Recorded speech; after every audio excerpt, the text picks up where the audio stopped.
KTO Radio présente À haute voix, la lecture intégrale des œuvres spirituelles majeures. Aujourd'hui, Charles de Foucault de René Bazin.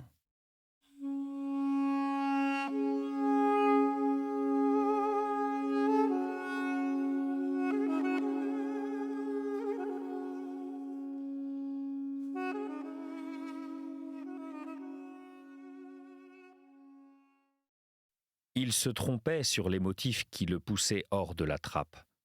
Il concevait un projet qu'il ne devait jamais accomplir, celui de grouper autour de lui quelques âmes avec lesquelles on put former un commencement de petite congrégation, répondant aux rêves d'un esprit que ne cesse de hanter la vision de Nazareth. Quel serait le but de cette compagnie nouvelle ? Quelle en serait la règle essentielle ? Dès ce moment, frère Marie Albéric l'expose ainsi. Mener aussi exactement que possible la vie de notre Seigneur, vivant uniquement du travail des mains, sans accepter aucun don ni spontané ni quêté, et suivant à la lettre tous ses conseils, ne possédant rien, donnant à quiconque demande, ne réclamant rien, se privant le plus possible, ajouter à ce travail beaucoup de prières, ne former que de petits groupes, se répandre surtout dans les pays infidèles ou abandonnés, et où il serait si doux d'augmenter l'amour et les serviteurs de notre Seigneur Jésus. Les âmes choisies, comme Charles de Foucault, pour une vie d'exception, sont conduites à travers des ténèbres de moins en moins épaisses jusqu'à la lumière. Ici, on voit apparaître le désir de consacrer toutes ses forces au salut des pays infidèles, et réapparaître cette pensée qu'il avait souvent exprimée d'être le plus dénué et le plus inconnu des hommes. Il se sent poussé par une force intérieure grandissante vers cet avenir si peu défini encore et tout plein de dangers. Car sur un point du moins, il ne se fait pas d'illusions. Il sera peut-être longtemps seul. Il tremble à cette pensée, mais il ne change point de désir. Étant dans une barque, je m'effraie de me jeter à la mer. Effroi sans trouble, cependant, incertitude qui n'atteint point la haute partie de l'âme, où la paix domine inaltérée. Et l'explication de cette merveille est toute simple. Frère Marie Albéric a remis la décision de cette difficulté extrême à la plus grande puissance qui soit, à celle qui met Dieu avant nous selon l'ordre et qui nous met à la suite l'obéissance. Par elle, il va tout vaincre et persuader tout le monde. Voyez ce trappiste qui a prononcé ses premiers vœux. Il croit être appelé à sortir de l'ordre, non pour retourner à la vie séculière, ce qui ne serait pas sans précédent, mais pour suivre une inspiration tout à fait personnelle, étrange même, qui le porte à disparaître encore plus complètement que dans un monastère de la Syrie. Il a gagné la sympathie, excité l'admiration même de ses supérieurs et de ses frères, et il veut quitter ses amitiés, et c'est à elles qu'il demande de se prononcer. Il a en France, à Paris, très loin, un directeur qui est vicaire à Saint-Augustin, et c'est cette prudence parisienne, cette raison défiante de l'exceptionnel, modératrice par tempérament et expérience, inquiète comme une mère, qu'il va falloir convaincre et amener à prononcer cette sentence « Oui, mon enfant, allez à ce prodigieux inconnu que vous rêvez. » Se confier à qui en est digne, parler librement, ne pas différer l'aveu, n'être patient que dans la suite, et s'il le faut, les hommes n'ont pas trouvé meilleur moyen de chasser de leur âme les nuées qu'amassent en nous l'incertitude et la bataille de nos raisonnements. C'est une méthode loyale, prompte, militaire. Elle devait être celle de Charles de Foucault. Il commença donc par dire son inquiétude vers le milieu de septembre 1893 à don Polycarpe, qu'il avait choisi comme confesseur et lui demanda « Cela vient-il de Dieu, du démon ou de mon imagination ? N'y pensez plus. répondit en substance le prieur, et attendez en paix, car le bon Dieu, si cela vient de lui, saura bien faire naître l'occasion. Il avait écrit en même temps à l'abbé Huvelin. Nous n'avons pas ces lettres, mais il en a résumé le sens dans une sorte de journal adressé à un ami. Elles étaient d'une complète liberté d'allure et de jugement. Alors l'abbé Huvelin, qui connaissait fort bien son pénitent et qui l'aimait, s'inquiéta.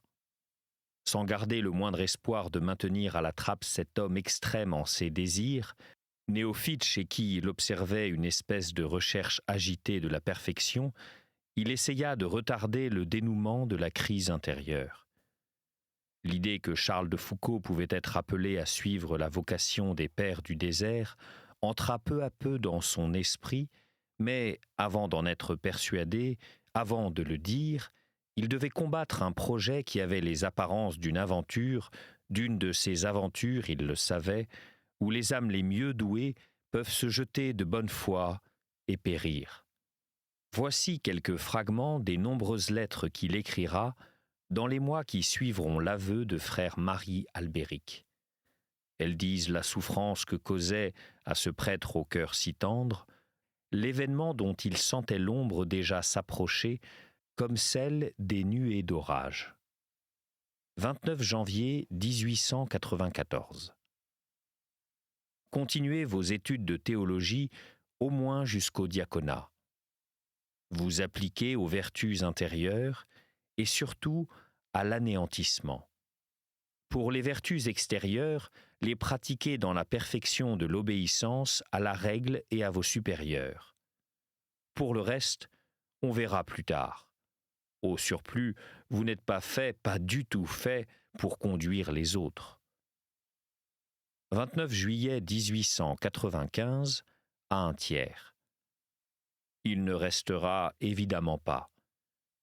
Il prendra de plus en plus son idée pour la voix de Dieu qui parle. La beauté du but où il se croit appelé lui voilera tout le reste et surtout l'irréalisable. 30 juillet 1895, à un tiers. Que je suis effrayé de cette vie où il veut entrer, de ce Nazareth où il veut aller vivre, de ce groupe qu'il veut former autour de lui. Mais je n'espère pas le tenir à la trappe. 30 septembre 1897. Je trouve qu'il veut trop de choses, et je crains ici un peu d'inquiétude d'esprit et de cette recherche constante du mieux qui jette dans l'agitation. Ainsi pensaient les deux conseillers auxquels frère Marie Albéric s'était adressé. Et lui, pendant ces mois d'attente, que pensait-il ? Ceci qu'il avait confié à l'abbé Huvelin et probablement à son confesseur trappiste, il souhaitait de n'être plus un religieux de cœur, de mener hors de la trappe ce qu'il nomme la vie de Nazareth et plus précisément de devenir simple familier, simple journalier dans quelque couvent. D'ailleurs, il était résolu à ne rien entreprendre tant que les guides, dont on vient de voir l'avis très net, ne l'encourageraient pas à changer d'état, de règles, d'habitation et d'habits. Tant que mes directeurs ne me le permettent pas, je croirais désobéir au bon Dieu en faisant quoi que ce soit. Monsieur l'abbé Huvelin me dit de chercher si je ne pourrais trouver ce que le bon Dieu me demande ici, dans cette vie où je suis. Vous savez avec quel respect et quelle tendresse j'écoute cette parole. Et cependant, tout m'appelle en sens opposé. Le temps ou la mort, en tout cas le bon Dieu arrangera le reste. Mais j'espère toujours qu'il me permettra de le suivre dans la voie qu'il me montre. Nous verrons tout à l'heure comment ces difficultés furent dénouées, comment des âmes d'une sincérité absolue et qui priaient se trouvèrent amenées à changer d'avis sans quitter toute appréhension et à donner une autorisation que Charles de Foucauld attendait dans l'obéissance parfaite. Pendant que ces choses se passaient, inconnues du monde, deux événements attiraient l'attention, non pas d'un grand nombre d'hommes, mais de quelques-uns sur la trappe d'Agbès. D'abord, elle cessait, au début de 1894, de dépendre de l'abbaye de Notre-Dame-des-Neiges, pour relever de celle de Stawelly, qui pouvait moins malaisément, ayant de plus importantes cultures, et par exemple des vignobles en plein rendement, apporter de l'aide à la très pauvre trappe de Syrie. Le second événement fut la saison des massacres que le sultan de Turquie permit ou commanda. Une fois de plus, l'Arménie en fut victime. L'Arménie et toute la bordure incertaine des pays qui l'avoisinent. Ce ne sont pas les Kurdes qui se remuent, ce sont les chrétiens d'Arménie, et les Turcs en profitent pour en faire des massacres épouvantables, et pour faire autant de mal qu'ils peuvent, non seulement aux Arméniens, mais à tous les chrétiens, catholiques ou autres, qui sont encore si nombreux dans ces contrées.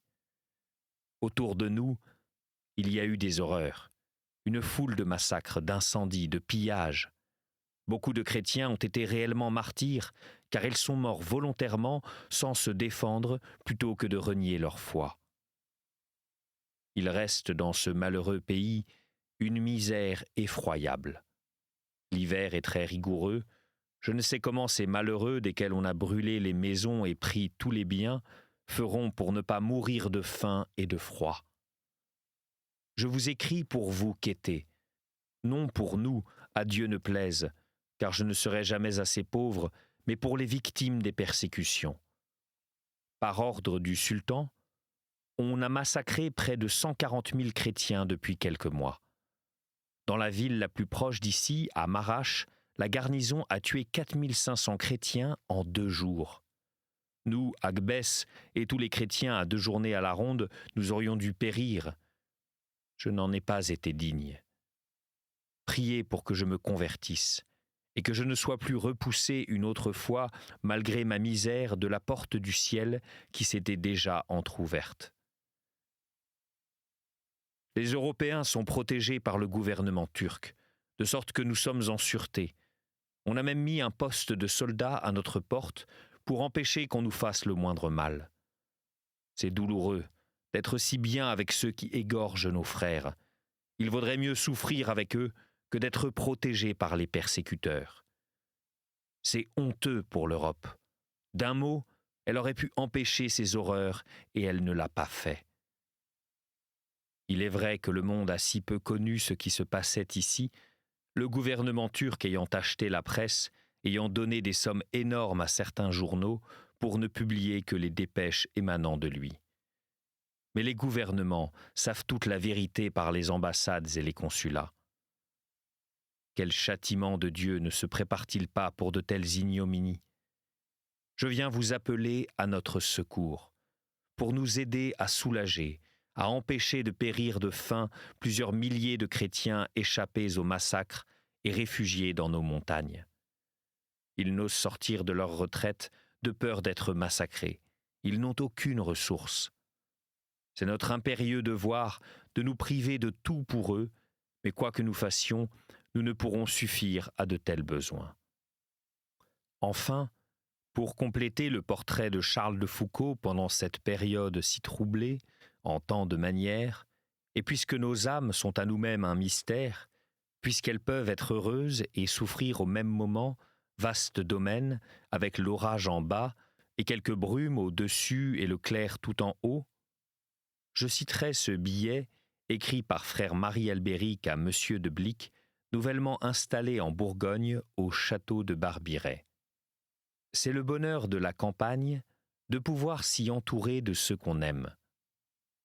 Avoir toujours autour de soi les âmes qu'on aime, c'est ce qui est doux. Pourquoi me suis-je en allé si loin, me direz-vous, si je sens si vivement ce bonheur ? Je n'ai nullement cherché la joie. J'ai cherché à suivre, à l'odeur de ses parfums, ce Jésus qui nous a tant aimés. Et si j'ai trouvé des délices à le suivre, c'est sans les avoir cherchés. Mais ces délices ne m'empêchent pas de sentir profondément la douleur d'être séparé de tous ceux que j'aime. Les jours, les mois passaient. Le temps venait où le 5e anniversaire des vœux simples serait révolu. À cette date, 2 février 1897, il faudrait ou prononcer des vœux solennels, ou demander dispense et quitter sans doute l'ordre de Saint-Bernard. Le cœur de frère Marie Albéric était toujours travaillé de la même obsession. J'ai bien soif de mener enfin la vie que je cherche depuis 7 ans, que j'ai entrevue, devinée en marchant dans les rues de Nazareth, que foulèrent les pieds de notre Seigneur, pauvre artisan, perdu dans l'abjection et l'obscurité. Alors, espéré, mais inattendu, arrive à la trappe de Checlet le consentement de l'abbé Huvelin. Paris, 15 juin 1896. Mon cher enfant, j'ai lu et relu votre lettre. Je vous ai fait bien attendre ma réponse, quand vous avez si soif. Mais j'estimais que vous ne perdiez pas votre temps en étudiant la théologie, en prenant là des données sûres, larges, en préparant dans cet enseignement-là votre esprit et votre cœur pour une mysticité sûre et sans illusion. J'avais espéré, mon cher enfant, que vous trouveriez à la trappe ce que vous cherchez, que vous y trouveriez assez de pauvreté, d'humilité, d'obéissance, pour pouvoir suivre notre Seigneur dans sa vie de Nazareth. Je croyais que vous auriez pu dire en y entrant « Ec requies mea in seculum seculi ». Je regrette encore que cela ne puisse pas être. Il y a une poussée trop profonde vers un autre idéal, et vous arrivez, peu à peu, par la force de ce mouvement, à sortir de ce cadre, à vous trouver déplacé. Je ne crois pas, en effet, que vous puissiez enrayer ce mouvement. Dites-le à vos supérieurs à la trappe, à Stawelli. Dites simplement votre pensée. Dites à la fois votre estime profonde pour la vie que vous voyez autour de vous et le mouvement invincible qui, depuis si longtemps, quoi que vous fassiez, vous porte vers un autre idéal. Non que je pense que vous êtes appelé plus haut, je ne vous vois pas au-dessus, oh non, je vois que vous vous sentez soulevé ailleurs. Je ne vous fais donc plus attendre. Montrez ma lettre, parlez, écrivez à Stawelli. J'aurais tant voulu vous garder à une famille où vous êtes aimé, à laquelle vous auriez pu donner beaucoup. Je trouve, mon enfant, qu'on vous a bien dirigé et formé à la trappe, mais invinciblement, vous voyez autre chose. Oh, que je prie pour vous. 29 ans aujourd'hui que je suis prêtre, que j'aurais aimé vous voir prêtre, vous. À peine a-t-il pris connaissance de cette bienheureuse lettre, frère Marie Albéric soumet à son directeur le brouillon d'un règlement pour la future communauté des petits frères de Jésus, travail volumineux où l'austérité extrême du converti devenu moine s'était donné carrière. Il espérait une approbation, mais la réponse ne fut plus la même. Dans une note intime, l'abbé Huvelin marque nettement sa pensée. Je reçois la lettre à l'instant. Elle est accompagnée d'une longue règle des communautés de petits frères de Jésus que l'on espère fonder. Règle impossible, où il y a tout, excepté la discrétion. Je suis navré. Et comme il est le conseiller très ferme, capable de freiner d'une main sûre, qu'il faut à ce pénitent emporté par l'ardeur jusqu'à juger les autres d'après lui-même et leurs forces d'après les siennes propres, il répond en termes non moins nets. Dimanche 2 août 1896, Fontainebleau. Si vos supérieurs vous demandent de faire encore un essai, faites-le loyalement. Ce qui m'effraierait surtout, mon cher enfant, ce n'est pas la vie à laquelle vous pensez pour vous, si vous restez isolé, mais c'est de vous voir fonder ou penser à fonder quelque chose. Votre règle est absolument impraticable. À la règle franciscaine, le pape hésitant à donner son approbation, il la trouvait trop sévère, mais à ce règlement, à vous dire vrai, il m'a effrayé. Vivez à la porte d'une communauté, dans l'abjection que vous souhaitez, mais ne tracez pas de règles, je vous en supplie. Ainsi, pas de fondation, pas de compagnie. Charles de Foucauld apparaît désormais aux yeux de ce prêtre connaisseur d'âme comme un solitaire né. Une seule permission lui a été accordée, celle d'essayer de vivre hors de la trappe, d'une vie toute cachée en quelque coin de Syrie ou de Palestine. Encore devra-t-il se soumettre à l'épreuve d'obéissance et d'étude que sans doute ses supérieurs lui demanderont avant de se ranger à un parti si singulier. Mais sur le point principal de la vocation, de l'attrait vers la complète solitude, l'abbé Huvelin n'hésite plus. Et il dit encore « Oui, comme vous, mon cher enfant, je vois l'Orient. » Frère Marie Albéric écrivit donc au père général des trappistes à Rome, le priant d'obtenir du pape les dispenses nécessaires. La réponse arriva vers la fin du mois d'août. Le supérieur général de l'ordre, avant de se prononcer, imposait une épreuve à frère Marie Albéric. Il prescrivait à celui-ci de se rendre d'abord à la trappe de Staweli où des instructions seraient envoyées. Le religieux répondit qu'il se soumettait de tout son cœur à ce qu'on lui ordonnerait et partit par le plus prochain paquebot. Alger, 25 septembre 1896. Arrivé à Marseille mercredi à 5 heures du soir, j'en suis reparti 1 heure après sur le paquebot d'Alger.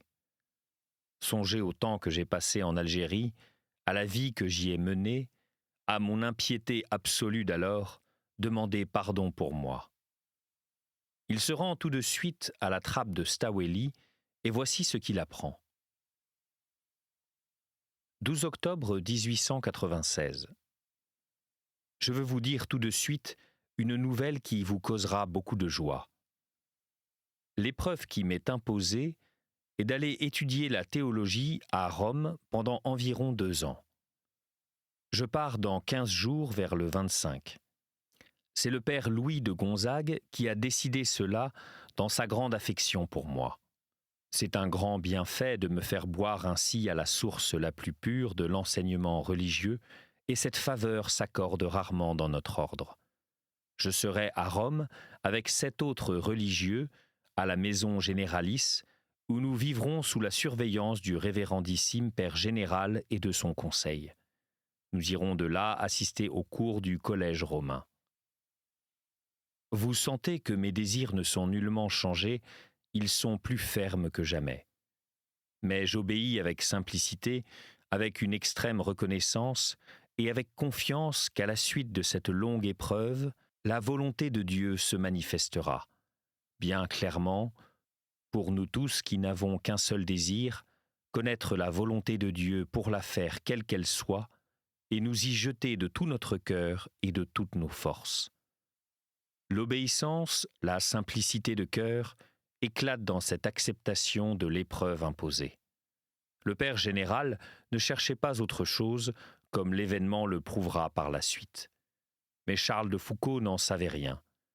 Il avait demandé à sortir de l'ordre et, avant de lui accorder ses dispenses, on imposait à cette ardente nature 2 ans d'attente. Il obéissait, non seulement sans murmure, mais avec gratitude. Il acceptait d'être retenu sous la règle de la trappe, longtemps après que le 5e anniversaire de ses vœux aurait été atteint. Combien de temps demeure-t-il à Staweli ? Quelques semaines. Et tout de suite, il forme des amitiés. Et tout de suite, il est en vénération à ses frères. Le souvenir de son passage est encore vivant parmi eux comme celui d'un événement d'importance majeure. À plus de 20 ans de distance, l'un de ses témoins d'autrefois, interrogé au sujet du père de Foucauld, s'est souvenu avec émotion de frère Marie Albéric et a répondu « J'étais alors novice. Quelle édification il produisait sur toute la communauté. » À l'église, ses yeux étaient toujours fixés sur le Saint-Sacrement. Il ne croyait pas, il voyait. Il vivait de rien, se contentant de manger les légumes qu'il trouvait sur sa soupe, sans toucher à la soupe elle-même, ni à rien autre chose, et cela seulement une fois par jour, à midi. Il ne dormait que 2 heures, il veillait jusqu'à minuit dans une petite chapelle d'infirmerie d'où l'on pouvait apercevoir le Saint-Sacrement. À minuit, il allait prendre un peu de repos, et à 2 heures, il était au chœur avec la communauté. Quelques jours se passent, le voici à Rome. Il demeure dans la maison Généralis, 95 via San Giovanni in Laterano. Là, il fait tout ce qu'on lui a dit de faire. Il redevient étudiant parmi des clercs plus jeunes que lui. Sa forte volonté le maintient dans l'obéissance et le sauve en vérité. C'était À Haute Voix, une émission de KTO Radio. Aujourd'hui, Charles de Foucault de René Bazin. Lecture, Fitzgerald Berton. Captation et réalisation, Aymeric Plouinec et Thibaut Dagalier. Une émission disponible en podcast sur ktoradio.com et sur l'application KTO Radio.